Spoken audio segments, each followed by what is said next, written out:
నిజంగా చెరువులు కుంటలు పరిరక్షణనే మీ ధ్యేయం అయితే 10 సంవత్సరాల్లో టీఆర్ఎస్ పార్టీ అధికారంలో ఉన్న 10 ఏళ్లలో కట్టినవి ఫస్ట్ కూలగొట్టిండ్రి. దీంట్లో మీరు రాసిరు సంగారెడ్డి జిల్లా. మా జిల్లాలో పటాన్ చెరువు మండలం నుంచి విడిపోయి అమీన్పూర్ అనే కొత్త మండలం వస్తుంది. ఒక్క చెరువు లేదు, ఒక్క కుంట లేదు. పార్టీలు మార్చి లీడర్లకు కండువాలు కప్పి ఒక్కొక్కరిని ప్లాట్లు అమ్మిపిస్తున్నారు మీరు చెరువులలో. టీఆర్ఎస్ ఉన్నప్పుడు టీఆర్ఎస్లో ప్లాట్లు అమ్మిరు, కాంగ్రెస్ వచ్చినాక కాంగ్రెస్లో పోయి కండువాలు కప్పి చెరువుల భూములు అమ్ముతురు. మా జిల్లా కలెక్టర్ గారికి స్వయంగా నేను కంప్లైంట్ ఇచ్చిన ఎంపీ అయినాక పొంగులేటి గారు వినబడుతుందని నేను అనుకుంటా. ఆ కంప్లైంట్ తెప్పించి ఆ చెరువులలో మట్టి పోసిన లీడర్లను రిమాండ్ చేయండి. What is your problem? నేను అడిగినాక వారం రోజులకు అడిగినారు కదా పొంగులేటి గారు, జన్వాడ ఫామ్ హౌస్ నీది కాకపోతే రేవంత్ రెడ్డి మీద ఎఫ్ఐఆర్ ఎట్లా చేసినావని వారం రోజులకు కాంగ్రెస్ వాళ్ళకి అదికి వచ్చింది కదా. ఫస్ట్ జన్వాడ ఫామ్ హౌస్ కూలగొట్టడంలో మీకున్న అభ్యంతరం ఏందనే చెప్పుండ్రి. నిజంగా పొంగులేటి గారు మీరు నిజాయితీ వైపు ఉన్నా అని చెప్తున్నారు కదా, నాకు మీద ఒక సూచన. జూన్ 2, 2014 నుంచి లెక్క తీస్తారా? 1994 కోట్ల విజయభాస్కర్ రెడ్డి గారు మీరాలం ట్యాంకు కూలగొట్టిన కాడికి లెక్క తీస్తారా? రేపు ఒక శ్వేతపత్రం విడుదల చేయండి. రేవంత్ రెడ్డి గారు చేస్తారా, పొంగులేటి గారు చేస్తారా? చేయండి. ఏ చెరువు, ఏ కుంట, ఎంత కబ్జా అయింది, ఎన్ని రోజులలో ఈ లేక్ ప్రొటెక్షన్ చేస్తారు, ఈ కుంటలు తీసేస్తారో ఒకసారి చెప్పుండ్రి. నేను ఇంత స్పష్టంగా ఎందుకు అడుగుతున్నా అంటే టీఆర్ఎస్ జీవో తీసుకొచ్చింది 2021లో. జీవో తీసుకొచ్చినాక తెల్లారి పేపర్లకు వార్త రాపిస్తారు.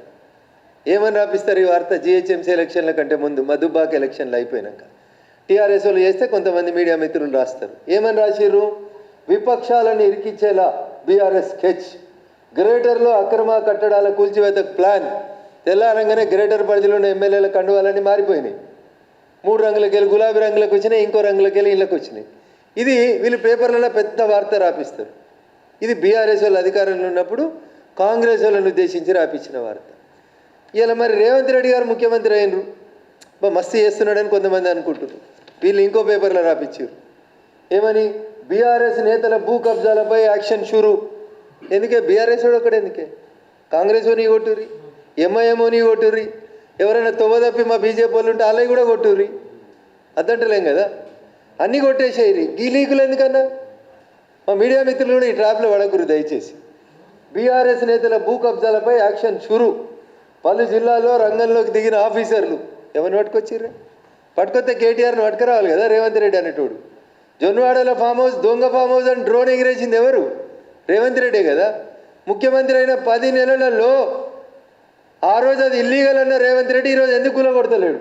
ఇగో కేసుల నమోదు, కూల్చివేతల ప్రారంభం, ఖమ్మంలో బీఆర్ఎస్ కార్పొరేటర్లపై కేసు, సూర్యాపేటలో 14 మంది గులాబీ నేతల కబ్జాలపై ఎంక్వైరీ, నిర్మల్ సిద్దిపేటలో భూ ఆక్రమణలపై విచారణ. అంటే ఈడున్న ఎమ్మెల్యేలు తెల్లారి కండువాలు మార్చుకోవాలనా? ఎందుకు ఈ వార్తలు? ఆ సారాంశం ఏంది? బీఆర్ఎస్ వాడు ఒకడు గులగొట్టలే, వీళ్ళు గులగొట్టలే, ఇంకొక పేపర్ రాసింది. ఎంత మంచి వార్తలు రాస్తారు. గులాబీ నేతల భూదందాలపై ఫోకస్. ఎందుకన్నా ఒక గులాబీ 3 రంగులలో కూడా చేయరు, 2 రంగులలో కూడా చేయరు, ఆకుపచ్చోళ్ళవి చేయరు, పసుపచ్చోళ్ళవి కూడా చేయరు. ఏ రంగును ఎందుకు వదిలిపెడతారన్న? భూమికి రంగు ఏముంది, చెరువుకి రంగు ఏముందన్న? వీళ్ళు ఏం రాసిర్రు? మాజీ మంత్రి, మాజీ ఎమ్మెల్యేపై కేసులు. మరి ఎందుకు అరెస్ట్ చేస్తలేరు? ఎందుకు చేస్తలేరన్నా? ఇట్లా రాసుకుంటా కండువాలు మార్చమని బెదిరించుకుంటా హైదరాబాద్లో ఉన్న ఎమ్మెల్యేలను ఇచ్చేస్తారు. ఇది ఎన్ కన్వెన్షన్ వార్త. ఆ చెరువు పేరు ఇది. 4 ఎకరాలు కబ్జా అయిందని వచ్చింది.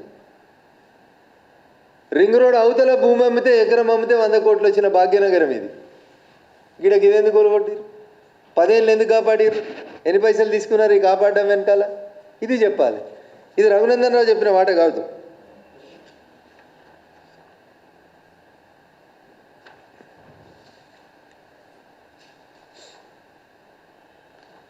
$480 కోట్లు ఖర్చు పెట్టిందన్న ఇప్పుడు వచ్చిన ప్రభుత్వం. దేనికి? చెరువులలో మట్టి పెట్టకుండా సీసీటీవీలు పెడతారట అన్న. ఇల్లు సీసీటీవీల కోసం 481 కోట్లు అన్న. సీసీటీవీలు ఉన్నాయి, షీ టీములు ఉన్నాయి. ఏందది? కమాండ్ కంట్రోల్ కట్టిర్రు. మొత్తం కమాండ్ కంట్రోల్లో హైదరాబాద్లో చీమ చిటుకుమంటే కనబడుతుంది. రేపులు అయితే కనబడతలేవు, మర్డర్ అయితే కనబడతలేదు, దొంగతనాలు అయితే కనబడతలేవు. ఇప్పుడు కొత్తగా చెరువులో మట్టి పోతే చూస్తే అందుకంటే సీసీటీవీలు పెడతారట సార్.